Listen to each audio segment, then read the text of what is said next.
Welcome to diyas world. Milk and cheese pasta చేయబోతున్నాను. అది ఎట్లాగన్నది చూడండి. సింపుల్గా కుక్కర్లో మనం ఫస్ట్ పాస్తాని ఉడకబెట్టుకుందాము. కొంతమంది ఏం చేస్తారంటే బౌల్లో వాటర్ పెట్టుకొని దాంట్లో ఉడకబెడతారు. బట్ నేను ఈజీగా చేస్తున్నాను, ఎందుకంటే మా పాపకి స్కూల్కి టైం అవుతుంది కాబట్టి. 1 విజిల్ కుక్కర్లో మనం దానికి తగ్గట్టు నీళ్లు పోసుకొని కొంచెం ఆయిల్, సాల్ట్ యాడ్ చేసి ఒక విజిల్ వస్తే చాలు. గార్లిక్ ఇవి ఒలుచుకొని మనం చాప్ చేసుకోవాలి స్మాల్గా. గార్లిక్, ఇది వచ్చేసి అమూల్ చీజ్, ఆనియన్, బిర్యానీ ఆకు, లవంగం,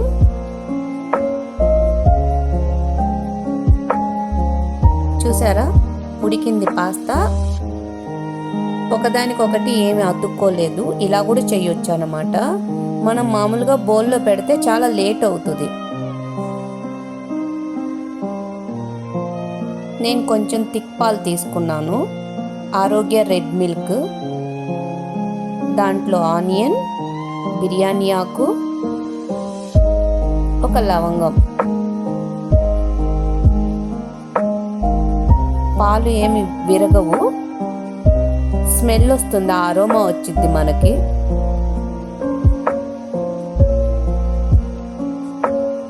మనకి 5 స్టార్ హోటల్స్లో ఇలాగే ఇస్తారనమాట.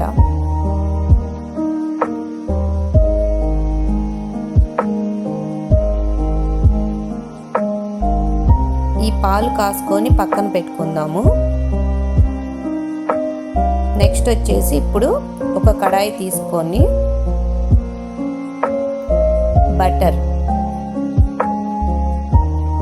బటర్ కంపల్సరీ ఉండాలి.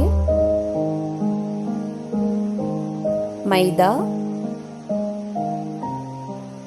ఈ బటర్లో మైదాని బాగా ఫ్రై చేయాలన్నమాట. ఆ పచ్చి వాసన వెళ్ళిపోవాలి.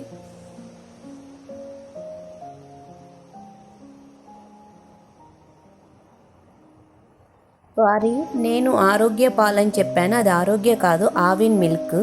ఇప్పుడు ఆయిలీస్గా పైకి బాగా ఇదిగా ఉంది కదా, క్రీమీగా.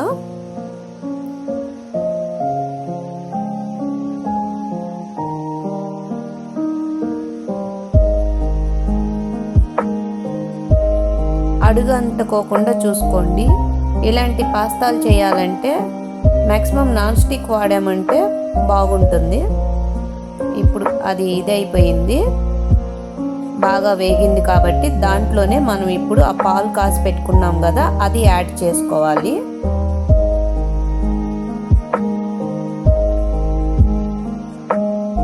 పాలకోవా స్మెల్ వస్తుందండి. అలా థిక్గా అయినప్పుడు ఇంకా పాలు యాడ్ చేసుకున్నాం అనుకోండి, ఇలాగా క్రీమీగా వచ్చింది. ఇప్పుడు దీంట్లో మనం పక్కన ఇంకొక బాండి పెట్టుకొని దాంట్లో క్యాప్సికమ్, గార్లిక్ అండ్ ఆనియన్ లైట్గా ఫ్రై చేసుకుందాం. దాంట్లోనే ఉడికిచ్చిన పాస్తా కూడా వేసుకుందాం.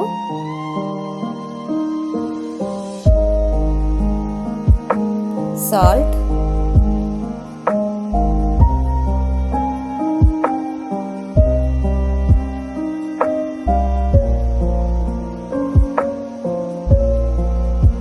చిల్లీ. ఈ షాపుల్లో అమ్ముతారు, లేకపోతే మన దగ్గర డ్రై చిల్లీస్ ఉండా కూడా మనం మిక్సీలో పట్టుకొని వేసుకోవచ్చు.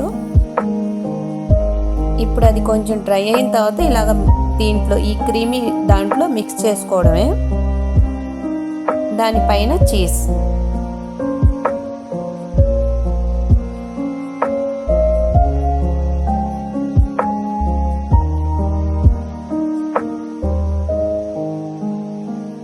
చాలా టేస్టీగా బాగుంటుంది.